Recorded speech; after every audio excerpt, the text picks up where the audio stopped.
You're now watching Showbiz Now, your daily showbiz update. Viral nga ngayon sa social media ang mga photos nila Daniel Padilla at Andrea Brillantes na mga bata pa lamang ito. Makikita na close na si Andrea at itong si Daniel Padilla. Sa isang Facebook page, narito ang kanilang naging say. From Kuya to Kamina, galing daw yan sa isang tweet.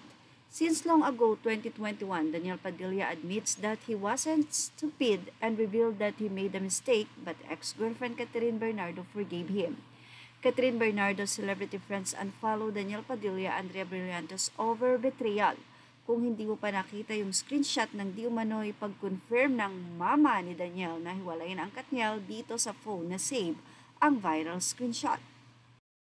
Nagsimula daw ito na magkaroon ng tila interview itong sila Daniel Padilla at itong si Catherine. Ito ay ang katatapos pa lamang nilang serye.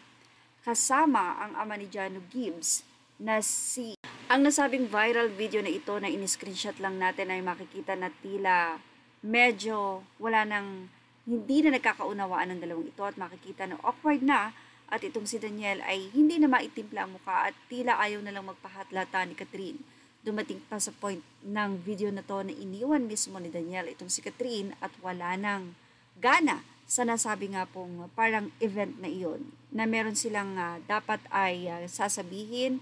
Well, ayon nga sa caption, naging awkward na nga sila sa isa't isa. Matapos ang pag-unfollow ni Catherine Bernardo kay Andrea Brillantes ay mas tumindi nga ang hinala na totoo ang nasabing issue o rumor na ito hinggil kay Andrea at kay Daniel. Kaya naman tila mabilis makamove on itong si Andrea kay Richie dahil ang tunay ay may iba nang nakakahumalingan or na-inlove na sa iba itong si Andrea. Ito'y ang lihim nga nilang pagkikita ni Daniel, no, which is wala pang statement ang Katniel or even Andrea kung ang rumored ba na ito ay may katotohanan. Until na tila magbigay nga ng isang cryptic message ang ina ni Daniel, kung saan sinabi nito na hindi mo utang sa iba ang buhay mo. Huwag mong gawing props lang ang pagkatao mo para mapasayaman lamang ang iba. Yan ang sinabi niya. So, ibig sabihin, it's time for you to be happy nang hindi mo iniisip ang iba. Sa iba ni Andrea, he who without sin among you, let them be the first to throw stone. Yan ang mga cryptic post ni Andrea ni Carla na kung saan ay isa nga daw patunay na ipinagtatanggol nito ang anak sa nagawa nito kay Catherine.